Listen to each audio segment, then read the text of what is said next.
What's up guys, it's Danny, and today we're building and reviewing the LEGO Star Wars Moff Gideon's Imperial Light Cruiser. This is set number 75315. It has 1,336 pieces and is recommended for ages 10 and up. Now the first place that we actually see this ship is in the atmosphere above the planet Tython, right before the Dark Troopers come down and steal the child, which then leads Mando and his friends on a journey to find Moff Gideon's light cruiser and go save Grogu. But first I want to get into some of the controversy surrounding this set, and that is that it was first officially revealed at LegoCon 2021, but leaked heavily before that. The minifigure lineup was what was most disappointing because we were seeing good figures, but one very lacking figure, and that is of course everyone's hero, Luke Skywalker. Now in this set you do get a Dark Trooper, Moff Gideon, Fennec Shand, Cara Doon, the Mandalorian in his Beskar armor, and the child. However, we were all a little bit disappointed that Luke Skywalker was not going to be in the set, considering he's the real hero in the draw to the final episode of Season 2.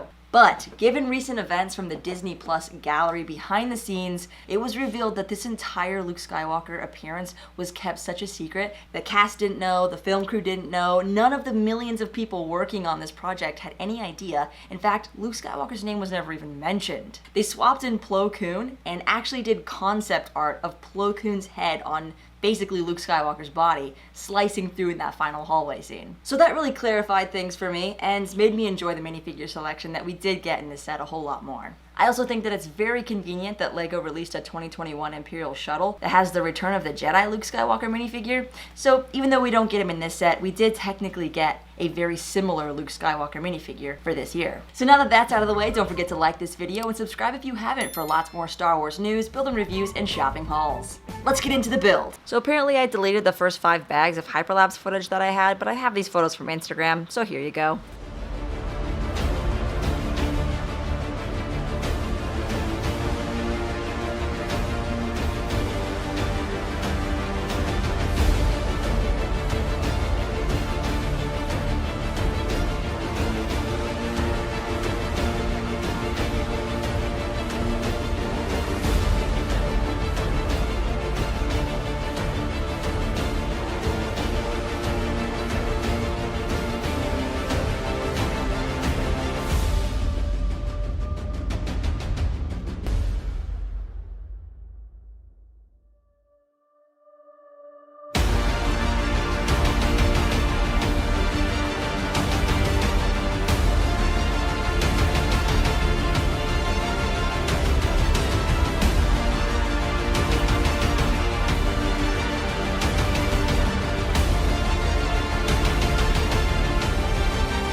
And in fine fashion, swooshing the ship, it is now complete, and it was a really fun build. I understand this is a 10+ build, but I found it to be quite simple. In fact, there was only one difficult part. It was actually attaching these sides on, which is done in a very expert fashion. It did remind me a little bit of the UCS Imperial Star Destroyer, which was a little bit shocking because, you know, the Technic system and getting the pins adjusted just right on the sides could be a little bit difficult for people to do. I mean, even myself included, like I said, that was the most difficult part. But there is some very good features about this ship and some other things that are not as great, so let's go through all of that here. As for play features, I think they've incorporated a couple things into the design really well, such as the play handle. That's got to be like #1. The fact that this is actually a Technic handle that's covered and concealed within the bridge was kind of an ingenious move. The second play feature is undeniably this large interior space, which is both a very good pro and kind of the biggest flaw of the set. Because the first thing that I did when I picked it up was I wanted to swoosh it, and in doing so, the panel came off and hit me in the face. So either I am very special or LEGO just negligently knew this was a risk and let it happen anyways. I like to think that I'm not that special, but It does kind of disappoint me that there was no clip installed. It could have been something very similar that we saw in the Imperial shuttle, just a clip to keep this section from opening up so that you can actually pick it up and not get whacked in the face. And then you have the small issue that if some of the figures are placed here in the front, they're actually a bit too tall, and their heads will actually hit against the paneling section, so you have to kind of move them down a little bit for it to close fully. But this interior is so large you can fit both of your hands into it and easily fit all of the minifigures in here, so long as they're not impeding the panel from closing like I mentioned. But then the first thing is actually the fact that you have this extra spot for your missile. I love when it's contained within the set so you don't lose your pieces. And then the table here actually looks so good with the sticker decals. It makes it look just like the actual table from the shot right here. And then there's additional control panels on either side. So there's actually 6 stickers on that interior. And then you can see that there are some grates on the floor for added detail next to these crates, and this one has some thermal detonators in it and the other one has some goggles in it. Lastly, there are 4 control panels in the ship, and I would say because this space is so large, it kind of takes away from having any other play space in the rest of the ship. So it is kind of interesting that this is all in the belly of the ship when actually technically it's inside the bridge. Then we can see how this section right here might interfere with the play space because it is a manual feature. I so wish this were a spring-loaded feature that were on the side so that this could be closed and you could actually fire those TIE fighters out the front. That would be so amazing. That would take the set to a whole new level. Which kind of leads into the third point and also the third play feature, which is the rail system in the front to launch out the TIE fighters. This was kind of one of the coolest new things that we saw in the episode as the TIEs were getting launched through that tube. And then, of course, the Lambda shuttle comes crashing in. But it does have, I guess, not the greatest design, because when you actually go to put the TIEs in, they can easily fall through these 2 smooth panels. And I think if it were a rail piece, it would have maybe locked in better. And I do wish this would have been maybe like spring-loaded instead of it just being a manual push. With the dimensions, I understand why the ship couldn't be any longer, because you still need to have the gap in the front for those TIEs to fit out of. And speaking of the TIEs, they've actually incorporated a really smart little spot to store them here on the sides, which if that did not exist, I don't know what you would do with the little TIE fighters. They'd probably end up smashed into pieces all over your floor. So that was a very smart design technique. The last play feature are the spring-loaded cannons on top, of which you get 4, and the guns on top do look a little bit large. But they do rotate, and these cannons, I would almost want to put the cones the other way. I think it looks a little bit bulky with them this way. That's just a personal preference. This bridge section is quite small, but it is just covered with some stickers on the side. I don't know if this could really been improved, maybe just made a little bit larger, but then I feel that it would have been too brick built and bulky, and it would have ended up falling apart. On the back section, I think they've done a nice job of just giving us some angles off the sides here, which has a little bit of greebling off the back. I would say a very minimal amount, just so that it doesn't look like straight Lego plates. And because of those angles, the bottom of the ship actually benefits from that. So you don't have just all bottom, but you do kind of get some of these nice angles, which is surprising because that's what you would expect to have a full finished bottom on like a UCS set. Otherwise, it is very flat, and I still kind of have that opinion that it should be placed on a stand so that you can see the angles of it better. Last is these 3 thrusters, which are a little underwhelming in my opinion, and technically should have 2 more maneuvering thrusters in between there and there.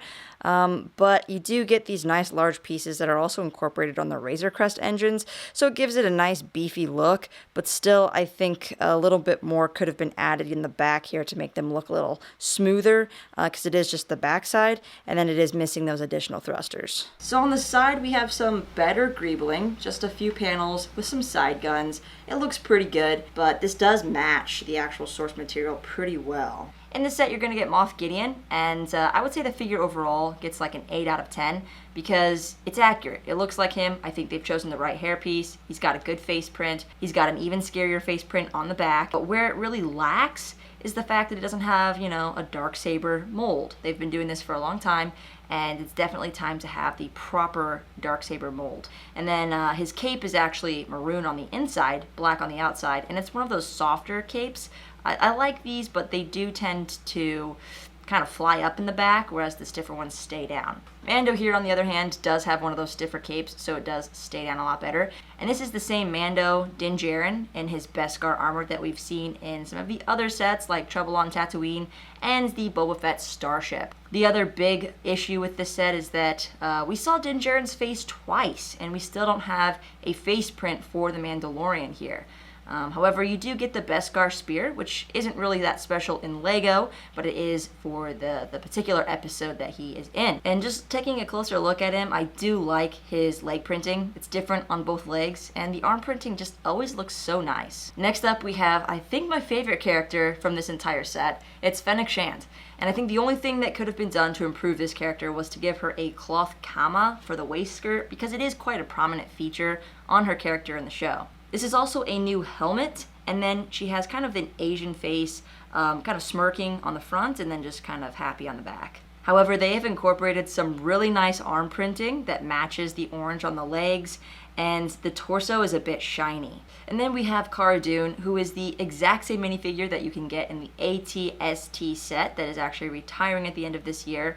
As you can see, her front face, back face, she does have the Alderaan teardrop that is printed onto her face, which I don't think people give enough credit to. That makes her face more unique, and I like it. Also, her legs have this lighter blue printed onto them, as well as the knee patch. Second to last is the Dark Trooper, which I definitely wish we got more of these bad guys. This is a new helmet mold. He has a very Terminator-esque looking face, so that when you put the helmet mold on, you just see that red shine through, and it looks very, very scary.